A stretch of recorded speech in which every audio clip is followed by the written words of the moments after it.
को सब्सक्राइब करके bell notification को ऑल पर सेट कर दीजिए। साथ में वीडियो को लाइक करना मत भूलिएगा। आपका अपना ही तो चैनल है, आप इतना तो कर ही सकते हो ना। वो आंखों ही आंखों में मुझे कुछ इशारे कर रही थी। मुझे बहुत ज्यादा हैरत हुई क्योंकि भाभी की और मेरी पहले से कोई जान पहचान नहीं थी और ना ही कोई दोस्ती थी। फिर भला भाभी मुझसे क्या कहना चाहती हैं? भाभियां तो अपनी ननद से बात करना भी पसंद नहीं करती। और मेरी भाभी थी कि अपनी शादी के पहली रात में ही मुझे अपना कुछ राज बताना चाहती थी। मुझे बहुत ज्यादा खुशी मिली।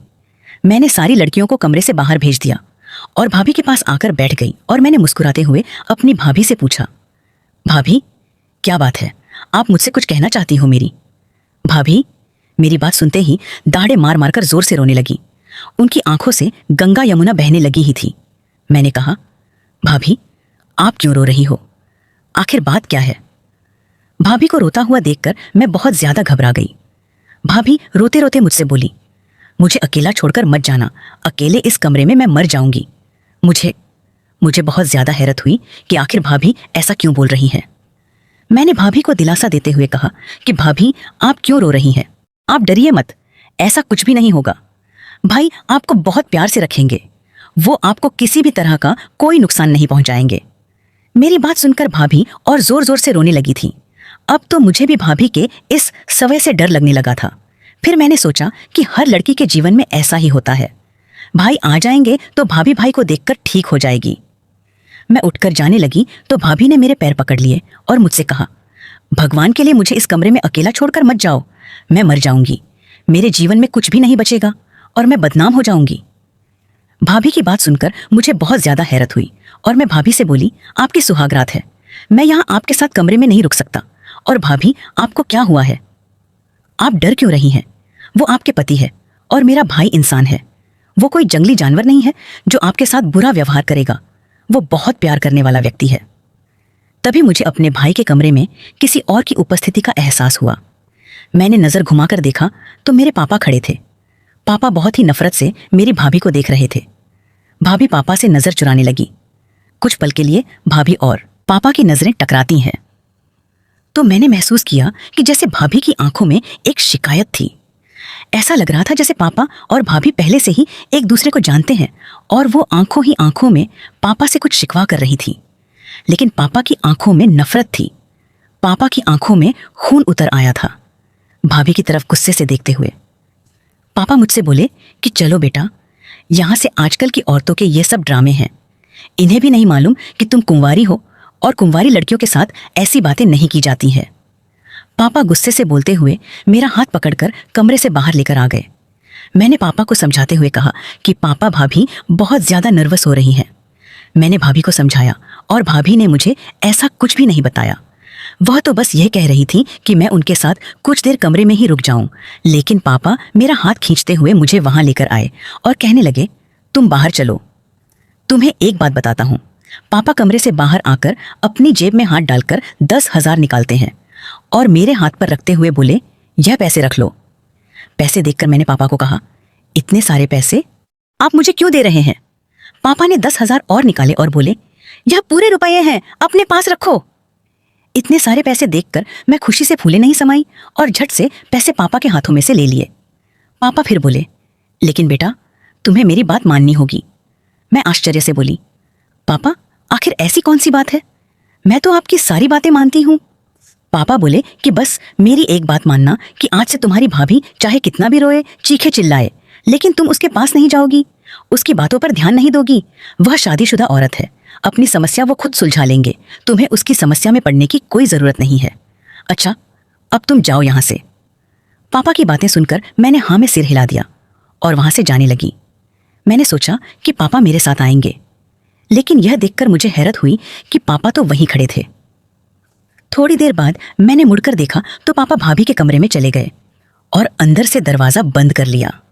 मुझे बहुत हैरत हुई कि मुझे भाभी के कमरे से निकालकर खुद भाभी के कमरे में चले गए हैं और अंदर से दरवाजा बंद करने की क्या जरूरत थी।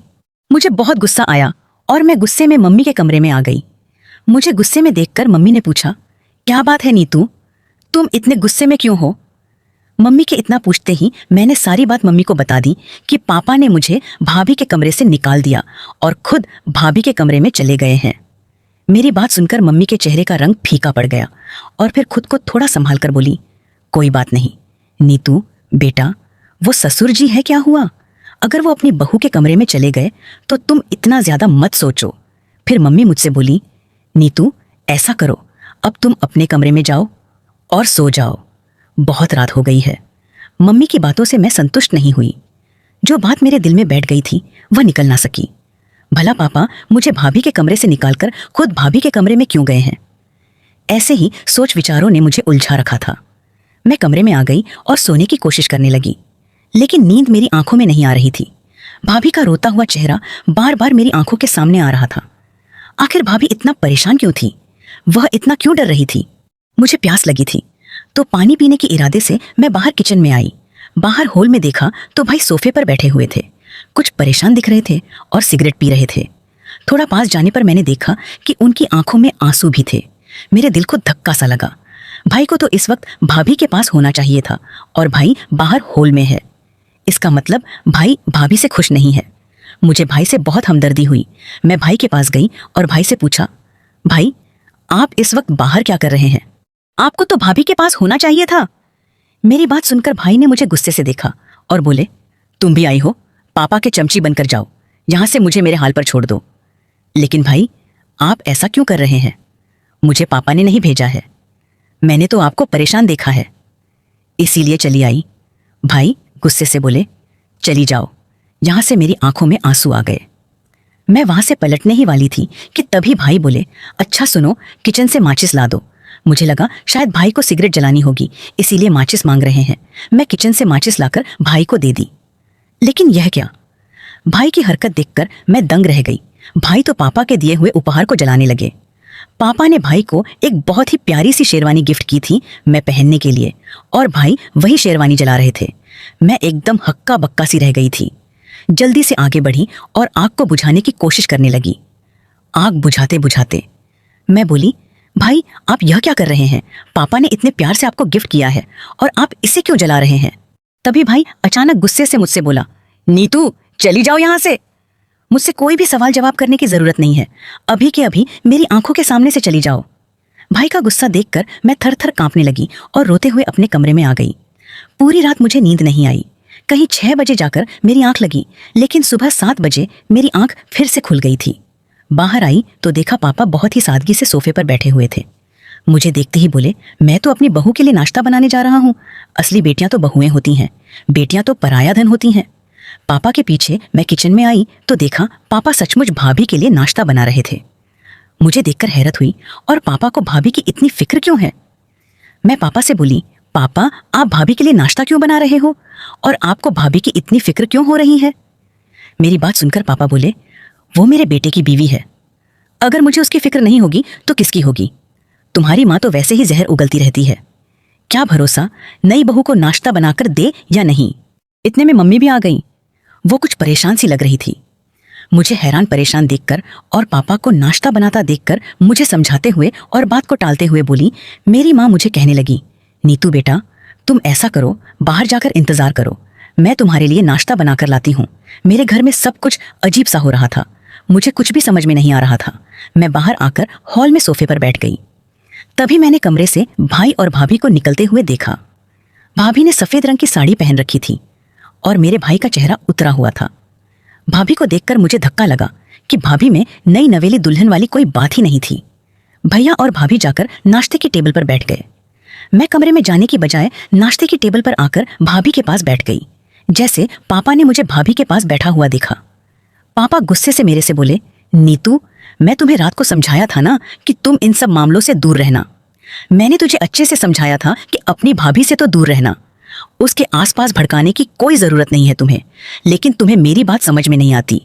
शरीफ लड़कियां ऐसी नहीं होती कि उनके माता पिता जो बात कहे उनको ना माने। पापा की बात सुनकर भाई गुस्से से पापा की तरफ देखते हैं और पापा से कहते हैं, पापा हम लोग इतने भी शरीफ नहीं हैं। पापा ने भाई की बात तो सुन ली, लेकिन उसे अनसुना कर दिया। तभी थोड़ी देर बाद दरवाजे पर किसी ने दस्तक दी। जैसे ही दरवाजे पर बेलडोर बजी, भाभी के चेहरे पर हवाइयां उड़ने लगी। भाभी का चेहरा एकदम सफेद पड़ गया। दरवाजा खुलने के लिए भाई और पापा गए। पीछे पीछे भाभी भी उनके पीछे पीछे चली गई। जैसे ही मैं उठकर जाने लगी, मेरी मम्मी ने मेरा हाथ पकड़ लिया और मुझसे कहा, नीतू, तुम्हें समझ में नहीं आता, अभी तुम्हारे पापा ने तुमसे क्या कहा था? तुम जबरदस्ती क्यों बड़ों के बीच में पड़ती हो? चुपचाप यहीं पर बैठ जाओ और नाश्ता करके अपने कमरे में चले जाओ। अभी भैया, पापा और भाभी को बाहर गई हुई 10 मिनट हो गए थे, लेकिन अभी तक वह लोग वापस नहीं आए थे। पता नहीं इतनी देर किससे और क्या बात और हो रही थी। बार बार मेरा दिल यही सोच रहा था कि बाहर जो इंसान आया है वह कौन है। तभी अचानक भाभी की मुझे चीखें सुनाई देती है। जैसे उठकर मैं बाहर भाभी की तरफ जाने लगती हूँ।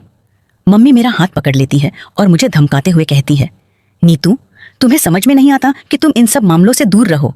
मैंने मम्मी को कहा,